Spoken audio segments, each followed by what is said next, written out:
हिंदू धर्म के अनुसार क्षमा। हिंदू दर्शन कोमल, दयालु होना और अपराधी द्वारा किए गए घाव और पीड़ा को दूर करना है। यह क्षमा करना प्रतिकूल विचारों का सामना करने और धर्म द्वारा निर्देशित एक धार्मिक जीवन जीने पर ध्यान केंद्रित करने में सक्षम होने की कुंजी है। जीवन में एक ऐसा चरण आता है जहां सर्वोच्च आत्म साक्षात्कार की स्थिति में क्षमा व्यक्ति के मूल सार का हिस्सा बन जाती है, जहां वह क्रोध, अपराध बोध, शर्म या पीड़ित की तरह जीवन जीने की किसी भी भावना को शामिल किए बिना अप्रभावित रहता है। हिंदू धर्म में क्षमा को 6 गुणों में से एक माना जाता है।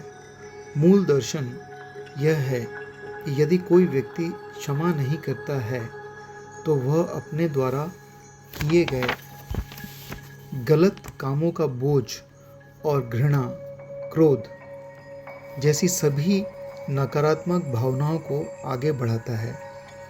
यदि दुख या संकट का समाधान नहीं किया जाता है तो यह उसके वर्तमान और भविष्य दोनों को बदल सकती है। हिंदू धर्म में व्यक्ति को न केवल दूसरों को क्षमा करना चाहिए, बल्कि यदि उसने किसी भी तरह से दूसरों के साथ अन्याय किया है तो उसे क्षमा भी मांगनी चाहिए। हिंदू धर्म के अनुसार क्षमा को समझने के लिए इन 9 चरणों को समझना आवश्यक है। पहला चरण, दया और करुणा रखें तथा किसी भी प्रकार की हानि या कष्ट को भूल जाएं। दूसरा चरण, अपराधी को क्षमा कर दें, यह जानते हुए कि इससे केवल स्वयं को ही हानि होती है। तीसरा चरण, आत्मनिरीक्षण और ध्यान। चौथा चरण, अपना ध्यान ईश्वर और आध्यात्मिक अभ्यास की ओर लगाएं। पांचवा चरण, अनुष्ठानों के माध्यम से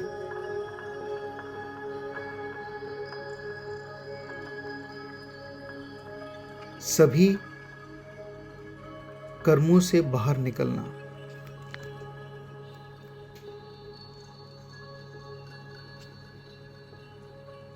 छठा चरण, स्वाध्याय। सातवां चरण, मंत्र जाप के माध्यम से शुद्धि। पुरुष सूक्तम मंत्र का 40 बार जाप करें। आठवां चरण, अपनी बुद्धि और इंद्रियों के स्तर पर अपने प्रत्येक कार्य के प्रति जागरूक रहें जो आपको आपके पाप से दूर ले जा सकते हैं। 9वां चरण, मौन व्रत, दान, उपवास रखना और पवित्र नदियों में स्नान करना।